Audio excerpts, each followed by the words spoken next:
Muy buenas tardes, amigos de Betel. Ya estamos en comunicación desde México con Nina Massati. Ella es activista pro vida, pro familia, investigadora y redactora académica. Y vamos a hablar de un tema muy importante porque México pues, es conocido por todos como un país conservador, ¿no? Con una mayoría católica y una cifra de protestantes evangélicos creciente. Sin embargo, sabemos que el presidente de México pues, es de un partido progresista que se llama Morena, y esto le ha dado mucha más cabida seguramente a los movimientos feministas radicales allá. Por eso vamos a hablar con Nina sobre este tema. Bienvenida, Betel. Hola, muchas gracias, Manuel. Muchísimas gracias y saludos a todos. Bueno, hice esta pequeña antesala como para tener en el panorama genérico a nuestra audiencia sobre lo que pasa en México. Sin embargo, cuando hablamos de feminismo, inmediatamente nos remitimos a las imágenes de violencia que se han visto en Chile, pero que también se han visto en México, tengo entendido. Cuéntanos un poco cómo ha sido la relación del feminismo con, por ejemplo, los sectores cristianos y católicos allá. Bueno, no solamente aquí en Argentina, en Chile, en México, estas imágenes de violencia se han estado replicando por toda América Latina y en los países en los que todavía no los han visto, pueden esperarlos, definitivamente. Ahora, aquí, ¿qué sucede con los grupos conservadores? Estamos completamente en lucha. Durante los ataques que hay, durante las marchas feministas, hay grupos de conservadores pro vida religiosos que se dan a la tarea de ir a proteger las iglesias que se encuentran en el camino y se confrontan completamente, además de que cuentan con el apoyo del Estado, porque siempre en esas confrontaciones los que acaban en la cárcel son los pro vida. En ese sentido, quería que me comentes un poco eh, por qué, si son un país mayoritariamente de gente de fe, ¿por qué han elegido líderes de un partido progresista? Tal vez es porque no ha habido la información o ellos han entrado como una especie de caballo de Troya, ¿no? Tal vez han dado otra imagen en las elecciones y luego, cuando han tomado el poder, se ha visto el verdadero rostro de los políticos que están liderando México. Bueno, creo que quizás es un poco de ambas cosas. La verdad es que ciertamente sí, la mayoría de la población tiene una religión o somos conservadores. Sin embargo, siempre en estos temas nos mantenemos un poco al margen de la pelea o al margen de la discusión, tomando en cuenta que los grupos feministas son particularmente agresivos, por lo tanto se repliegan. En cuanto a las elecciones, definitivamente durante la campaña de López Obrador, que es el presidente, actualmente el presidente, él jamás en ningún momento se posicionó ni a favor en contra o a favor o en contra de alguna de las posturas. Él, él jamás vendió como campaña el progresismo, nunca, eso no se mencionó. Entonces, las personas que están incluso dentro de Morena están divididas también. No todas las personas que militan en el partido están completamente a favor del progresismo. Aquí tenemos posturas políticas que son completamente mezcladas. No tenemos una izquierda bien definida, una derecha bien definida. Específicamente Morena fue un partido que se formó, por decirlo de alguna manera, de oportunistas, de personas de los otros partidos que encontraron aquí la posibilidad de sí poder meterse al poder, porque Andrés Manuel era súper carismático, le caía muy bien a la gente, había mucha gente que lo apoyaba, y encontraron allí la manera de poder acceder al poder, no necesariamente a favor de esas posturas.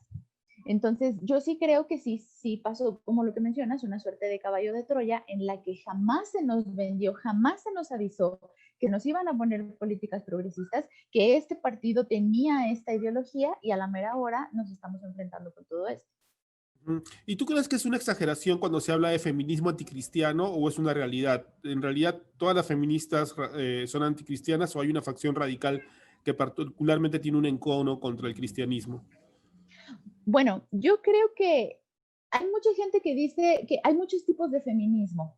Y es aquí donde tratan de meter a las feministas pro vida o las feministas cristianas o lo que llaman las verdaderas feministas, que están en contra del feminismo radical. Yo de manera personal, yo considero que el término como tal de feminismo ya está muy quemado. No hay necesidad de tener una postura y luego decir, así yo soy feminista de la libertad, Yo soy feminista de la diferencia, y yo soy feminista antiespecista, y yo soy feminista de esto y de aquello y de lo otro, solo porque está de moda decir que soy feminista. O sea, para mí es eso. Yo creo que todas las posturas que, por ejemplo, llegan a marcar ahí como feminismo liberal, como feminismo pro vida, para mí eso es ser antifeminista completamente, es como no ser feminista en lo absoluto.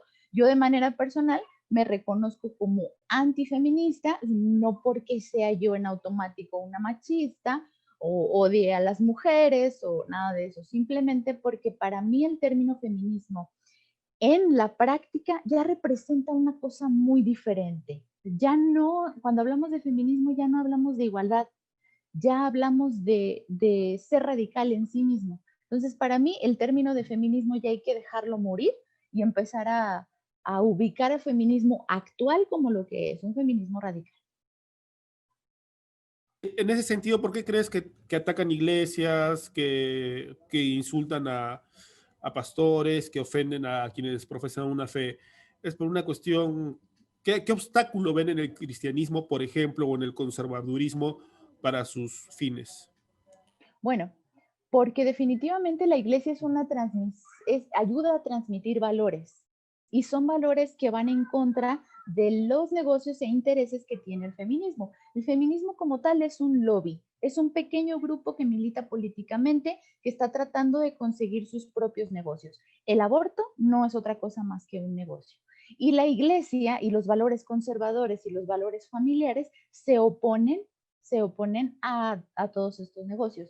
Ahora, también es muy importante para estos movimientos atacar la familia, precisamente porque también la familia transmite valores.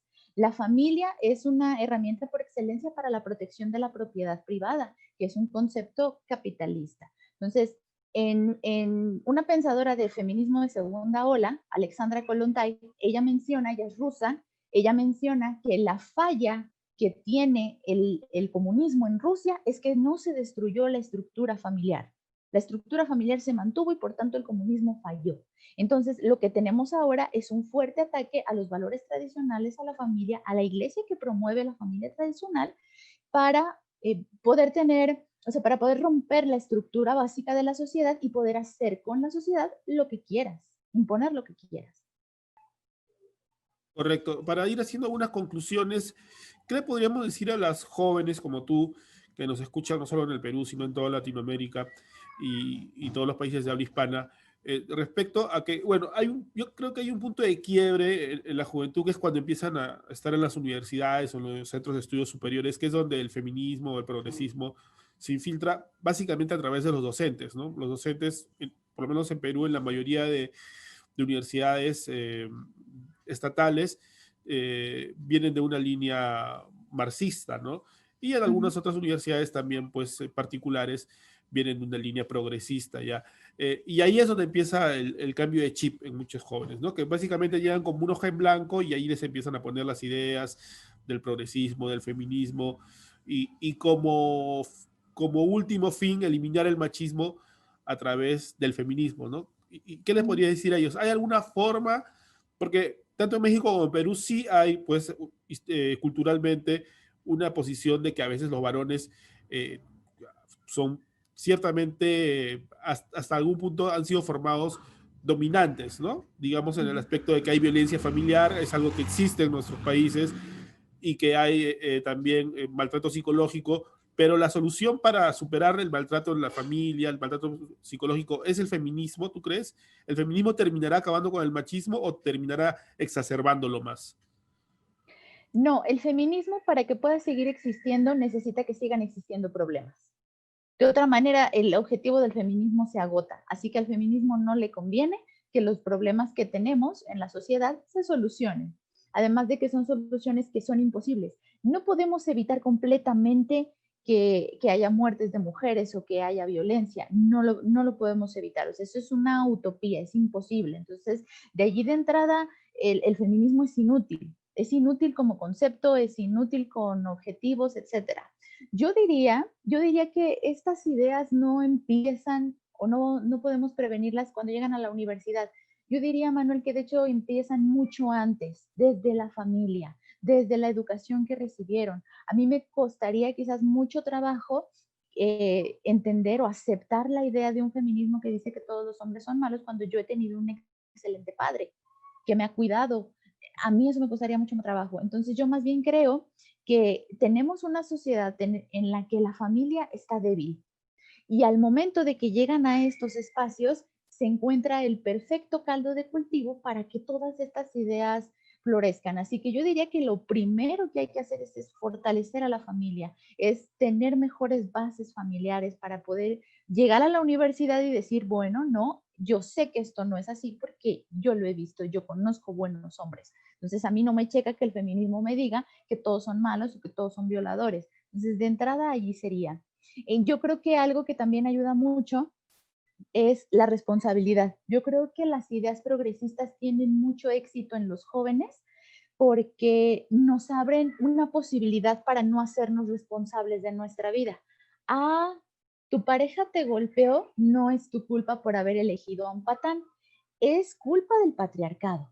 Por lo tanto, tú no tienes que cambiar nada, tú a lo mejor tú no tienes que ir a terapia para cambiar tus patrones destructivos, mira, siéntate aquí y esperemos que el patriarcado se caiga.